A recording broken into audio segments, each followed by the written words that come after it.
हे गोपाल, इस ब्रजमंडल में आपके जन्म लेने की वजह से यह ब्रजमंडल इतना प्रिय बन गया कि इंदिरा लक्ष्मी भी इसमें वास करने के लिए तरसती है।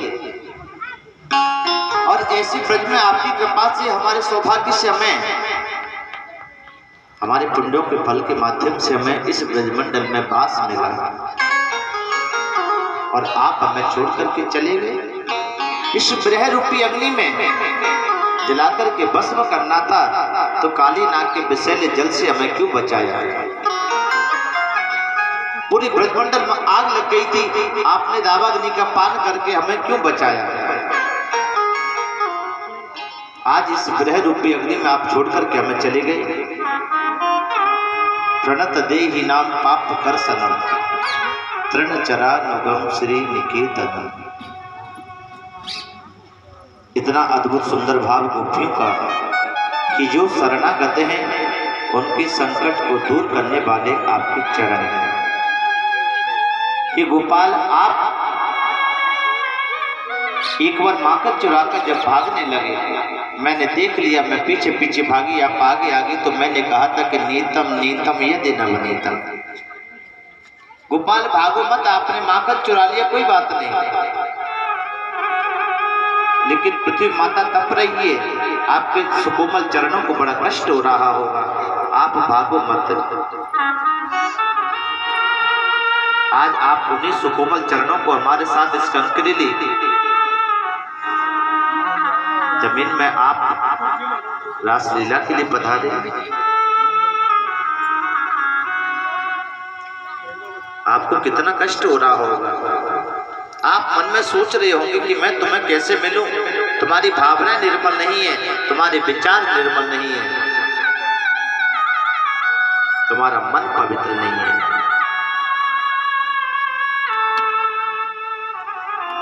आप विचार कर रहे हो कि जब निर्मल मन का तो दशरथ जी महाराज भी थे, लेकिन जब राम जी लौट करके नहीं आए तो उन्होंने आपके वियोग में एक पल में अपने प्राणों का त्याग कर दिया था। लेकिन महाराज, हमारा कहना है कि निर्मल मन की तो जानकी भी थी।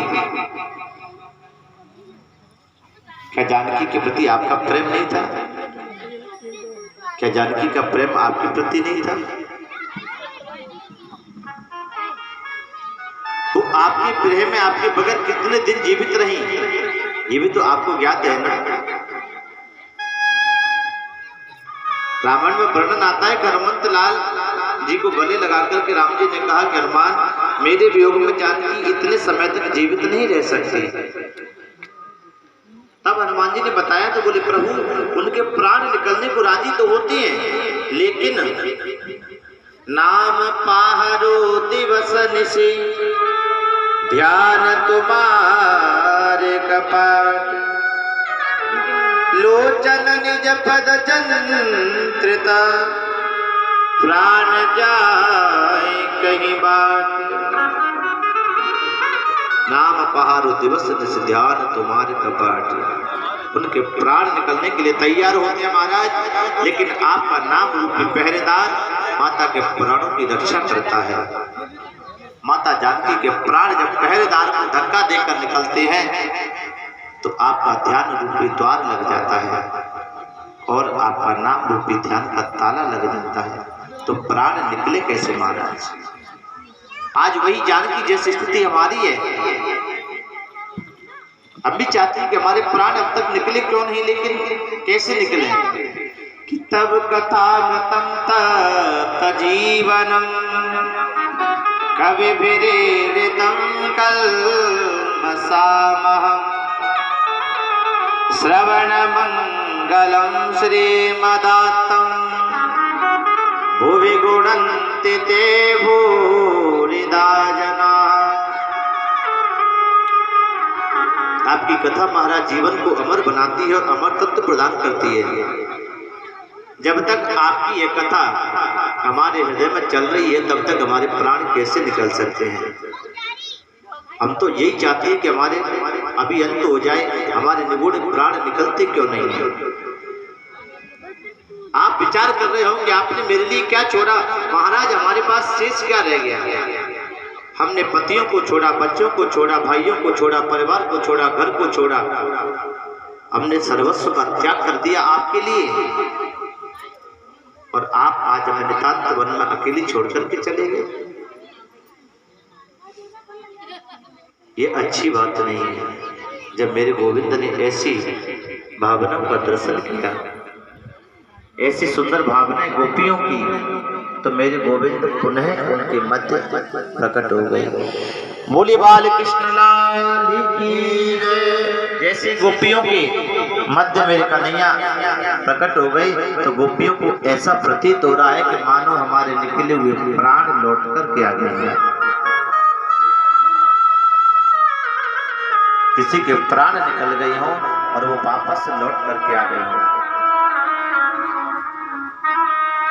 परम पावन सुंदर गोपियां और उनसे भी सुंदर राधा रानी और मनमोहक जगत नियंता जगदीश्वर मेरे गोविंद जब एक जगह विराजमान, तो वहां उनका सबसे बड़ा शत्रु आ गया काम। कामदेव जी पहुंच गए। कन्हैया ने पूछा, आप कौन है, आपका परिचय क्या है, आप कैसे आ गए यहाँ पे? किसी भी पुरुष को प्रवेश नहीं मिलता यहाँ पर। बोले महाराज मैं तो काम हूं, भूल गए आप मेरे को? कन्हैया ने कहा शायद मुझे लगता है कि आप भी मुझे भूल गए।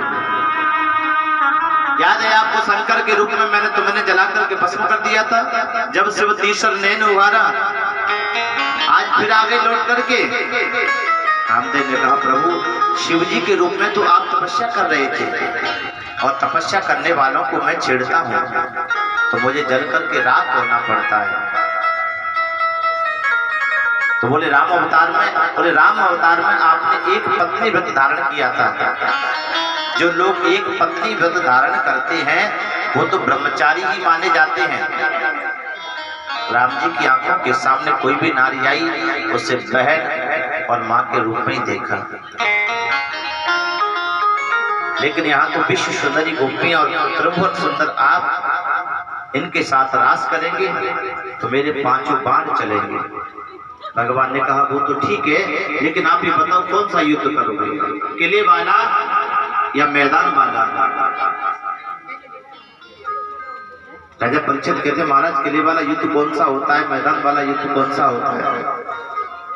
सुखदेव स्वामी ने बताया कि ध्यान दीजिए, विवाह करके पत्नी के साथ काम को जीतना ये किले का युद्ध होता है, और असंख्य नारियों के मध्य बैठकर के काम पर विजय पाना ये मैदान वाला युद्ध होता है।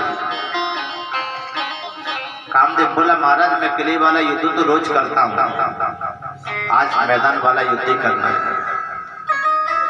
कामदेव ने उस रास लीला में अपने पूरे बाणों को चलाया। परम सुंदरी गोपियों के साथ भगवान रास कर रहे हैं। रास लीला प्रारंभ हो गई, बड़ा अद्भुत रास। राधा नाचे, कृष्ण नाचे, नाचे गोपी जन, मन मेरो बन गयो सखेरी पावन वृंदावन। तो आइए हम भी उस रास में मानसिक रूप से चलते हैं। राधा नाचे, कृष्ण नाचे, नाचे गोपी जन, मन मेरो बन गयो सखेरी पावन वृंदावन।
शरण तोड़े पवन पुर मैया ये भाषा जगदे श्याम संग राधा नाच रे श्याम संग राधा नाच रे।